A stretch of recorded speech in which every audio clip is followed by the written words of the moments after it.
Lok Bhavan office నుంచి మనకు ఒక బ్రేకింగ్ వస్తుంది దీప్తి. సో విజయ్ ఇప్పుడు 4వ సారి పకడ్బందీగా లోక్ భవన్ కి వెళుతూ ఉన్నారు. మద్దతిస్తున్న పార్టీల నేతలతో కలిసి ఆయన లోక్ భవన్ కి వెళుతూ ఉన్నారు.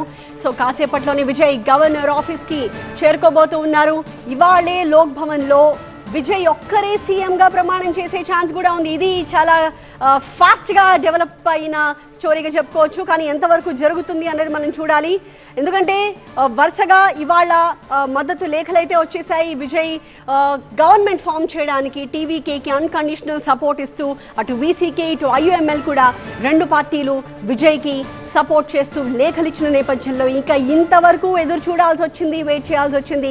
ఇక ఏ మాత్రం తాత్సారం చేయడానికి లేదు, చేసేదే లేదు అని ముచ్చటగా 3వ సారి అయిపోయింది. ఇప్పుడు 4వ సారి విజయ్ గవర్నర్ ఆఫీస్కి వెళ్తూ ఉన్నారు. లోక్ భవన్లో మరి కాసేపట్లోనే గవర్నర్ అర్లేకర్తో విజయ్ భేటీ అవుతున్నారు.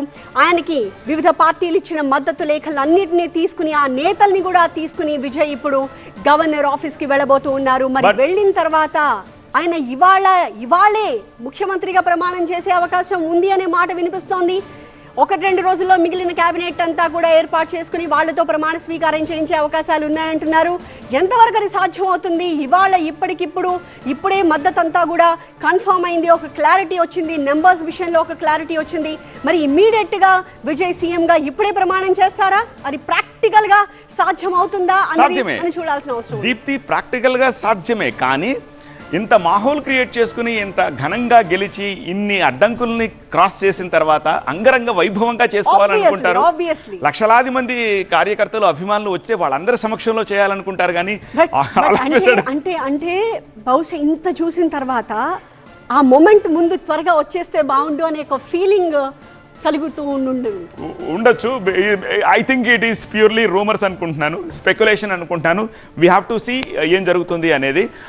బట్ కంఫర్టబుల్ మెజారిటీ ఉంది కాబట్టి గవర్నర్ టైం అంటూ ఇచ్చేస్తే ఫ్రీ అయిపోతారు, రిలాక్స్ అయిపోతారు. కాబట్టి ఒక మంచి వాతావరణంలో అంగరంగ వైభవంగానే ఈ ఓత్ ఉంటుందని చెప్పేసి అనుకోవచ్చు. సో ఆ విషయం మీద కూడా మరికొద్ది సేపట్లోనే లోక్ భవన్ నుంచి మనకు ఒక క్లారిటీ రాబోతోంది. సో 4వ సారి గవర్నర్ ఆఫీస్కి బయలుదేరుతున్న విజయ్ కాన్వాయ్ని మనం చూడొచ్చు.